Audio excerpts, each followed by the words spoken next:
E aí, tudo bem. Preparado para mais um mergulho profundo. Pelo que vi nos seus arquivos, você curte uma boa dose de mistério e figuras controversas. E Aleister Crowley, esse cara, ele é um prato cheio. É verdade. Crowley é aquele tipo de figura que divide opiniões. Não tô. Uns chamam ele de gênio, outros de louco. Santo para uns, o homem mais perverso do mundo para outros. É fascinante, né? Como uma pessoa só pode gerar reações tão extremas. É isso que a gente vai tentar desvendar nesse nosso bate-papo. Desvendar os mistérios e as polêmicas da vida e obra de Aleister Crowley. Para entender melhor essa figura tão complexa, acho que a gente precisa começar lá no contexto histórico dele. Boa. Tipo, situar o cara no tempo e espaço, né? Isso. Ele nasceu em 1875. Um ano, aliás, bem agitado no mundo do ocultismo. Sério. Tipo, o que tava rolando? Olha só, seus materiais mencionam a morte do Eliphas Levi, que era um grande nome do ocultismo na época. Interessante. E nesse mesmo ano, a Sociedade Teosófica foi fundada. Uhum. E Helena Blavatsky lançou a obra Isis Revelada.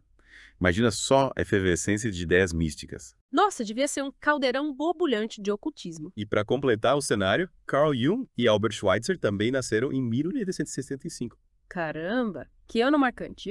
Schweitzer e Aleister Crowley. Pois é. E no meio dessa explosão de misticismo, nasce Edward Alexander Crowley. Mas esse não é o nome que ele usou para ficar famoso, né? É verdade, ele adotou o nome Aleister Crowley, né? E ainda teve o lema Uto Mega Therina. Exatamente. Que significa a grande besta. Eita, não era um cara de meias palavras, né? De jeito nenhum. Ele queria mesmo causar impacto. E essa frase representava, segundo ele, o propósito da sua existência e do seu trabalho. Pesquisar a fundo uma figura tão controversa, com tantas opiniões fortes a respeito, deve ser um desafio e tanto. Com certeza. E ainda tem a questão da escassez de material em português, né? É verdade. Pelo que vi nos seus arquivos, tem pouca coisa aprofundada sobre ele por aqui. Pois é. E é por isso que esse nosso papo é tão importante. A gente vai usar um material que você juntou para te dar um panorama da vida dele, focando principalmente na influência duradoura que ele deixou no ocultismo. Mandou bem. Então vamos começar lá no início, na infância do cara. O que seus documentos revelam sobre a infância do sujeito que se autoinominou a grande besta? Olha, os seus arquivos mostram que a educação que ele recebeu foi bem rígida. Os pais dele eram super religiosos da Irmandade de Plymouth, uma seita cristã bem austera. Imagina a cena. O pai, um cervejeiro rico que largou tudo para se dedicar à religião, obriga o pequeno Edward a ler a Bíblia sem parar. E mergulha o garoto de cabeça no fervor religioso da Irmandade. Nossa, que contraste com a figura que ele se tornou, né? Quase um roteiro de filme. Total. Essa criação sufocante fez ele desenvolver uma versão profunda a dogmas, principalmente os religiosos cristãos. Faz sentido? E a gente também não pode esquecer da Inglaterra vitoriana, né? Verdade. A atmosfera moral da época era bem repressora, com padrões sociais e comportamentais rígidos. Tudo isso contribuiu para formar a visão de mundo rebelde do Crowley, né? Sem dúvida. A repressão gerou a revolta. E quando o pai dele morreu, parece que as coisas pioraram. Em 1886, com a morte do pai, ele foi morar com o tio. Só que a relação entre os dois era péssima. Crowley chegou a descrever essa fase como uma infância no inferno. Que pesado. Mas ele não se deixou abater totalmente, né? Parece que ele encontrou uma válvula de escape nas aventuras. É verdade. Ainda adolescente, ele se jogou de cabeça no alpinismo. Olha só. E mandou bem pra caramba. Chegou a tentar escalar o K2 e o Kanchenjunga, duas das montanhas mais desafiadoras do Himalaia. Caramba. Já dava pra ver ali a sede dele por desafios, né? Total. Ele não era de se contentar com pouco. E depois de conquistar as montanhas, ele partiu para outro tipo de desafio, o mundo acadêmico. Sim. Entre 1895 e 1898, ele estudou no Trinity College, em Cambridge. É só. E pelo que seus arquivos mostram, ele era um aluno brilhante. Lia de tudo. Literatura inglesa, francesa, clássicos em latim, grego, filosofia, alquimia. Nossa, o cara era um devorador de livros. E não era só isso. Ele também praticava vários esportes, tipo canoagem, ciclismo, e ainda jogava xadrez. E como ele se saiu no xadrez. Parece que era muito bom. Enfim, o cara era um poço de energia e curiosidade. Incrível. Mas o que levou ele a abandonar tudo isso para se dedicar ao ocultismo? Apesar de todo o sucesso nos estudos, ele sentia um vazio, sabe? Como se a academia não fosse suficiente para saciar a sede dele por conhecimento. Entendi. E em 1898, antes de se formar, ele decidiu largar a faculdade e se jogar de cabeça no mundo da magia e do misticismo. Que mudança radical. O que o motivou a dar esse passo? A leitura de obras como Nuvem sobre o Santuário foi fundamental. Esse livro, em particular, inspirou ele a procurar a Grande Fraternidade Branca, uma sociedade secreta de mestres da sabedoria, sabe? Sei, tipo uma liga extraordinária de ocultistas. E como ele encontrou essa tal fraternidade? Em 1898, ele foi apresentado à Ordem Hermética da Aurora Dourada, a famosa GD. Ah, a Hora Dourada. Ouvi falar que era tipo um clube secreto para intelectuais que curtiam o ocultismo. É por aí. A GD foi fundada em 1887. E atraiu muita gente importante da época, tipo o escritor W.B. Yeats, Caramba. Gustav Meyrink, Bram Stoker. Que team.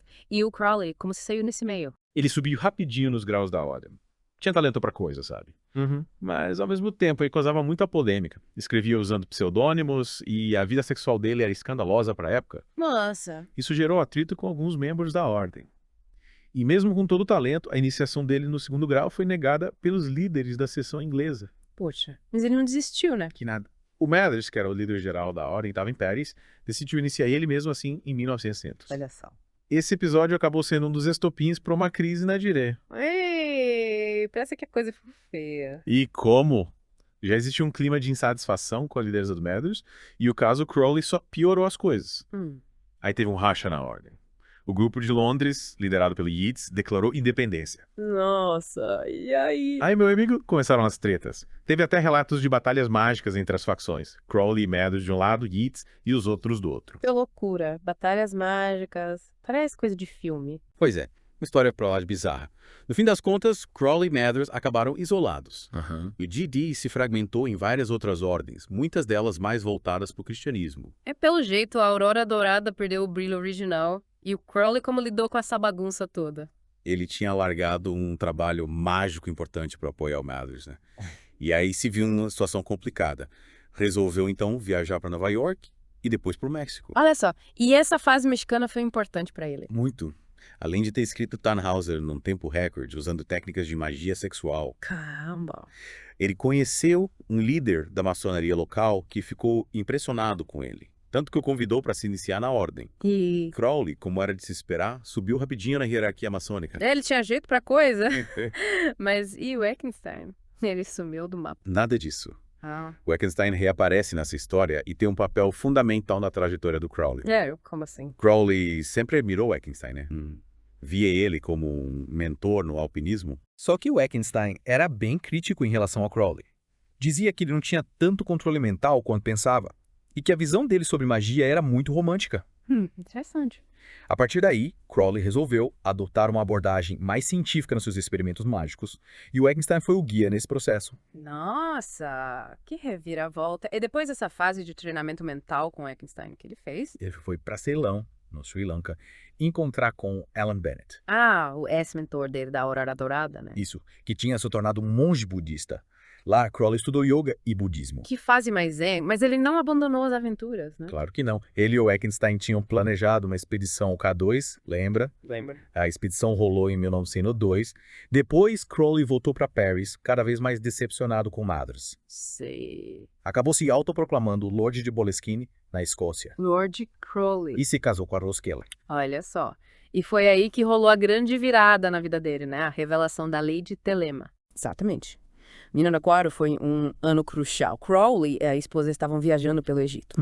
E no Cairo, ele teve uma experiência mística poderosa. Que tipo de experiência? Crowley realizou uma série de rituais e invocações. E diz que uma entidade chamada Aiwas se comunicou com ele. Caramba! Essa entidade editou um texto que ficou conhecido como Liberum Vel Legis, o livro da lei. E qual a mensagem central desse livro? Ele proclama o início de uma nova era, o Aeon de Horus, uma era de alegria, liberdade individual e busca pela verdadeira vontade. Interessante. Mas o que seria essa tal verdadeira vontade? É o propósito mais elevado de cada um, aquilo que você nasceu para fazer. Entendi. E a frase mais famosa do livro, faz o que tu queres, como ela se encaixa nisso? Muita gente interpreta essa frase de forma errada, né? Parece meio perigoso. Faz o que você quiser e pronto. Mas não é bem assim. No contexto do telema, faz o que tu queres significa seguir sua verdadeira vontade, que é algo bem diferente de simplesmente satisfazer seus desejos egoístas. Ah, tá. Faz mais sentido. E o Mathers, como reagiu a essa nova revelação do Crowley? Crowley tentou mostrar o livro da lei pro Mathers, mas ele rejeitou completamente. Isso causou mais conflitos entre os dois e aí a relação deles acabou de vez. Pelo jeito, não tinha mais volta. Show. E depois dessa ruptura, o Crowley focou em quê? Em 1905, ele ainda participou de uma expedição ao Kanchenjunga, mas a partir daí a prioridade dele era divulgar a lei de Telema. E como ele fez isso? Ele fundou a própria Ordem Mágica, Ah. Organtium Astrum, ou Uau. ou Ordem da Estrela de Prata. Olha só. A área foi criada em 1907 e, segundo ele, era a verdadeira sucessora da GD. Ah. Ele via a IAA como a vanguarda de uma nova era espiritual. E do nome Estrela de Prata tem algum significado especial? Tem sim. A Estrela da Manhã, que é Vênus, precede o Sol. Ah, E Crowley via a IAA como essa Estrela da Manhã, anunciando uma nova era. entendi. E ele começou a recrutar membros para nova ordem. Sim. Em 1909, ele abriu as portas para novos membros e começou a publicar a série The Equinox. Uma revista com ensaios, rituais, poemas. Tudo relacionado a AA e ao telema. Caramba, o cara tava todo vapor. E como?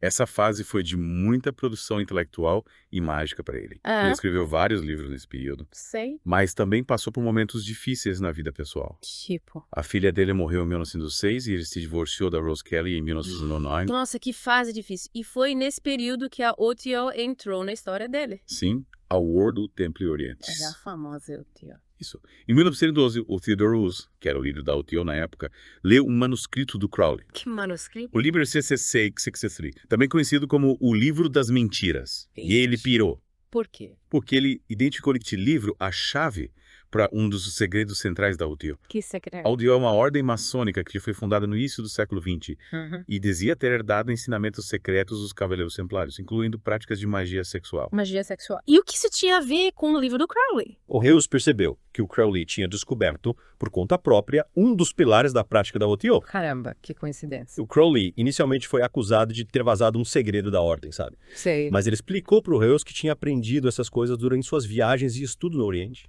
Uhum. e que já praticava há um tempo sem saber que era um segredo do OTO. E aí? O Heuss acreditou, não? Acreditou. E ficou tão impressionado que convidou o Crowley para liderar a OTO nos países de língua inglesa. Nossa, de acusado líder. E ele ainda recebeu o nome mágico de Baphomet.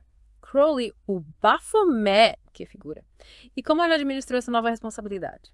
Ele começou revisando os rituais da OTO, incorporando os princípios da lei de Telema. Entendi. E em 1914, ele escreveu o Book 4, junto com a Mary das Testurges, uma obra fundamental para o OTO. Uhum. E em 1915, no aniversário de 40 anos, Crowley assumiu oficialmente o lema Toagatherium, 667. A grande besta 666, liderando uma ordem mágica. Que doideira. E a Abadia de Telema. A abadia foi fundada em 1920, na Sicília. Era tipo uma comunidade mágica experimental, sabe? Sei. Mas durou pouco. Em 1933, Mussolini expulsou Crowley da Itália. Poxa, que pena. Mas ele continuou à frente da OTO. Sim. Em 1925, o Heuss morreu e o Crowley foi escolhido para ser o líder internacional da ordem. Caramba! E adotou o lema Deus est homo, que significa Deus é homem. Interessante. Uma frase bem forte dentro do telema. E como foram os últimos anos da vida dele? Ele viveu em vários lugares, França, Alemanha, Norte da África. Aham, Conheceu discípulos importantes como Karl Germer e o Israel Regardie. sei. Em 1929 foi expulso da França e voltou para a Inglaterra. Em 1930 ele teve um encontro inusitado com o Fernando Pessoa. O poeta português. Como assim? O Pessoa leu as confissões do Crowley e escreveu para ele apontando erros no mapa astral dele. Que situação? Crowley ficou curioso e quis conhecer o Pessoa. E aí? Rolou o encontro. Sim, eles se encontraram em Lisboa e dizem que foi um encontro épico. É mesmo? Teve até uma história de um suposto suicídio encenado pelo Crowley na boca do inferno. Que bizarro. E o Pessoa teria presenciado tudo. Essa amizade com Crowley influenciou bastante a poesia do Pessoa, que se aprofundou no estudo do ocultismo. Nossa, que história. E o Crowley continuou escrevendo e ensinando até o fim da vida. Sim, nos anos 30, ele publicou vários textos na série The Equinox e lançou The Equinox of the Gods em 1937. Sei. Também trabalhou com a Lady Frida Harris na criação do Thoth Tarot. Um baralho lindo e cheio de simbolismo. Em 1942, ele publicou o Livro Z, que é tipo uma declaração dos direitos e deveres do indivíduo. Olha só. E nos últimos anos, já em Hastings, ele continua a orientar discípulos e escreveu Magic Without Tears. Magic Without Tears. Magia sem lágrimas. Que título curioso. É, um livro com instruções práticas sobre magia. Leu! E Crowley, ele conseguiu o reconhecimento que tanto buscava. É difícil dizer. Ele queria ser reconhecido em vida, mas a polêmica em torno dele meio que impediu isso. Ele era uma figura controversa demais pra época, né? Total. E ele mesmo dizia que seu verdadeiro sucesso só viria depois da morte. E se fosse aceito em vida, seria um sinal de que a sociedade não estava pronta para as ideias dele. Uma visão meio pessimista, mas profética, né? Porque a influência dele no ocultismo moderno é inegável. Com certeza. Vários discípulos dele se tornaram figuras importantes no mundo do ocultismo. O Arnold Crumb Heller, o Kenneth Grant, o Austin Osman Spare, o Carl Germer e o Gerald Gardner, que foi o fundador da Wicca. Nossa, a Wicca moderna bebeu na fonte do Crowley? Sim, cada um desses discípulos, à sua maneira, espalhou as ideias do telema pelo mundo. Pelo jeito, ele semeou ideias que germinaram em várias correntes do ocultismo. E além dos discípulos diretos, ele influenciou outras ordens e movimentos mágicos. Sim, várias ordens e movimentos, tanto telêmicos quanto não telêmicos, se inspiram na obra dele. Legal. A Ordo Tempo Aegis Antiqua, a Chaos Magic, a IoT, todos eles bebem de alguma forma da fonte do Crowley. E no mundo das artes, ele também deixou sua marca. Com certeza. A influência dele na música, no cinema, na literatura é enorme. Que legal! Quais artistas ele influenciou? Bandas como Black Sabbath, Led Zeppelin, Rolling Stones, The Beatles, Iron Maiden. Caramba! A nata do rock! Artistas como H.R. Giger, Kenneth Anger, David Bowie, Aldous Huxley. Nossa! Que lista! E no Brasil, alguém importante se inspirou nele. Sim, o Raul Seixas. Ele foi o grande divulgador das ideias do Crowley por aqui. É verdade. O Raulzito era fã do Crowley. Total. Músicas como A Lei e Sociedade Alternativa são baseadas no livro Ozzy e no Telema. E outras músicas como A Maçã tem sua outra vez e Pedro do Gênese também trazem elementos do Telema. O Raul Seixas fez o Telema chegar no Brasil de um jeito único. E qual a mensagem principal do Telema? O que ele tem a dizer para o mundo de hoje? O Telema incentiva a busca pela verdadeira vontade, a realização do potencial individual. Um chamado para a gente se libertar das amarras sociais e seguir nosso próprio caminho. Uma mensagem que continua super atual, né? Totalmente. No mundo cheio de regras e expectativas, a busca pela verdadeira vontade é mais importante do que nunca. Verdade. E Crowley, com toda sua polêmica e excentricidade, continua a inspirar essa busca. É isso aí. E para você que se dedicou a estudar Crowley, a pergunta que fica é: qual é a sua verdadeira vontade? O que você realmente quer da vida? É essa a questão. O que a gente realmente quer? Valeu a pena mergulhar nesse universo complexo e fascinante do Crowley. Com certeza. Espero que esse papo tenha te inspirado a buscar suas próprias respostas. Ah, com certeza inspirou. Valeu demais. Foi um prazer. Até a próxima. Gente, encontro vocês em outro podcast. Não esqueçam de se inscrever no nosso canal